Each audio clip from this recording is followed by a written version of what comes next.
So, what's up? Ito na lang po yung natira kong albino red dragon snake skin.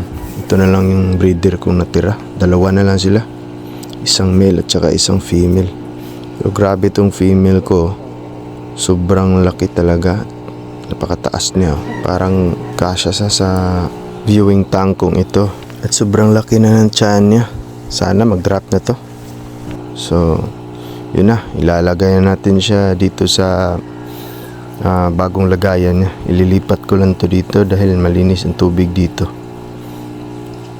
At marami pang isda dito, yung HB white ko. Ito yung mga HB white ko. Ililipat ko rin to ngayon.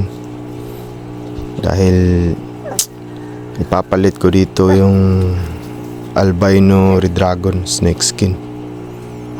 Ito na kasi yung natira dahil yung isang male namamatay dahil sa sakit na white spot.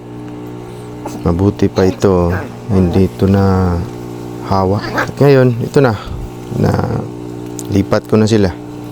At gustong gusto nila dito. Pero nag-a-adjust pa rin sila sa temperature dito. Kasi sobrang lamig ng tubig dito eh. Mabuti na yung malamig kasi mainit ang panahon ngayon. At naghahanap talaga silang napakalamig na tubig. Pero ayos lang naman oh. Yan ang aking natitira. Sana mag-drop na to kasi buntis kasi ito eh oh.